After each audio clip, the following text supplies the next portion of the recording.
तर राज्यसभा निवडणुकीबाबत अजूनही संभ्रम कायम आहे. महाविकास आघाडीचा उमेदवार कोण, शरद पवारांच्या पक्षाची बुधवारी बैठक होणार शेवटच्या टप्प्यात असं सांगितलं जात आहे.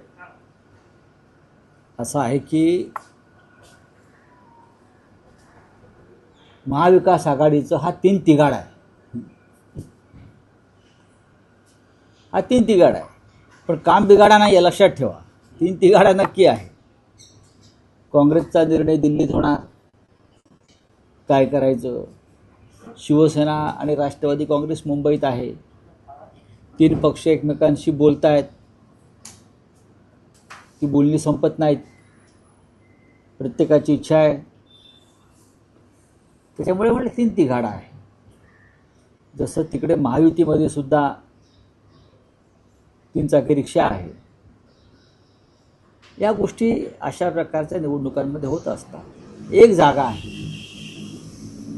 एकाच जागेवरून तीन पक्षात सातत्यानं चर्चा सुरू आहे, शेवटच्या मिनिटापर्यंत सुरूच राहील.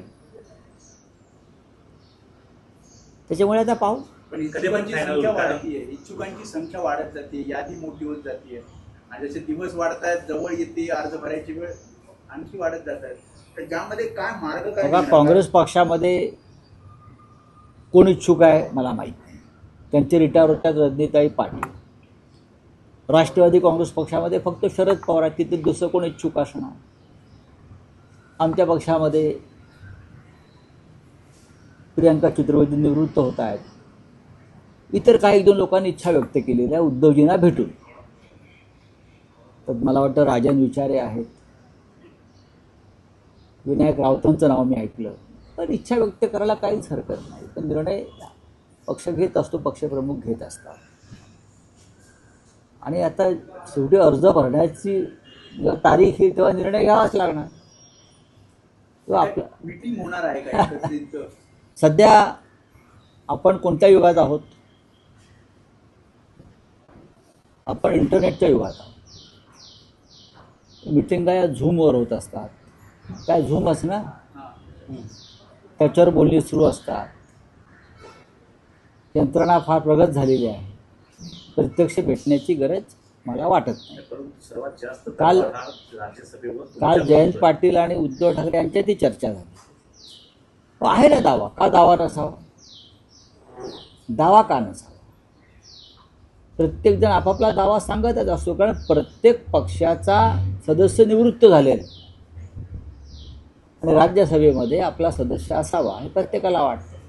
शिवसेनेला जास्त वाटतं. याचं कारण असं आहे, शिवसेना हा सुद्धा एक प्रादेशिक पक्ष आहे आणि किमान आमचे 2 प्रतिनिधी हे असावेत राज्यसभेत, ही पक्षप्रमुखांची भूमिका आहे. पण राहुल गांधी आणि उद्धव ठाकरे यांच्यामध्ये काही चर्चा हो, झाली. तुम्ही शरद पवारांना भेटला, त्यांच्यासोबत काही? सगळ्यांशी एकमेकांशी चर्चा सुरू आहे.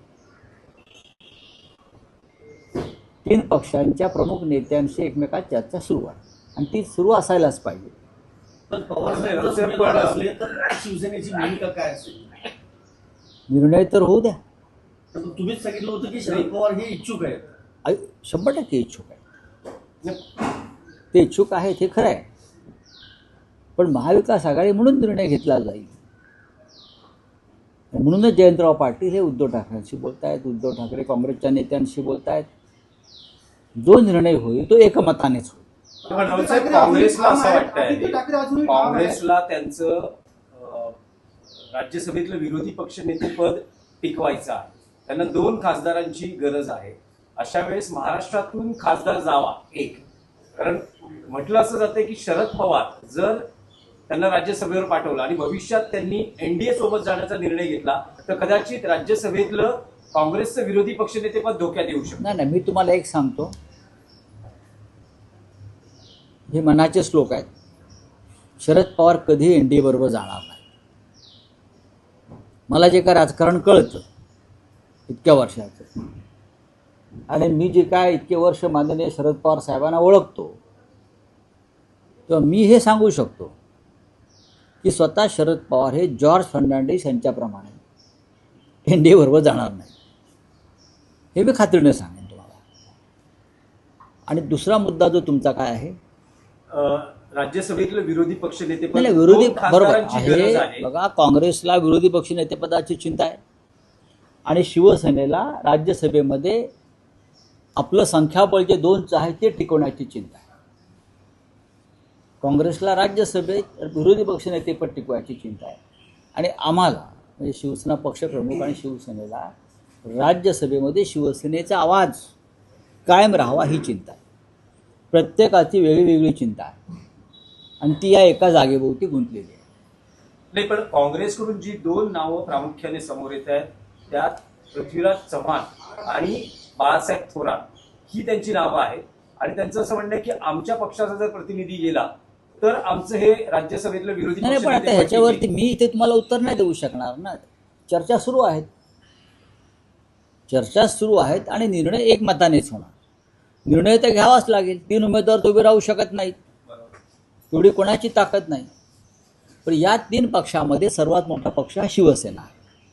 त्याच्यामुळे शिवसेनेची जी भूमिका आहे ती महत्वाची आहे. नाही, पण यामध्ये एक म्हटलं जातं आहे की उद्धव ठाकरे आणि शरद पवार यांच्यात 1-on-1 चर्चा होणं अपेक्षित आहे.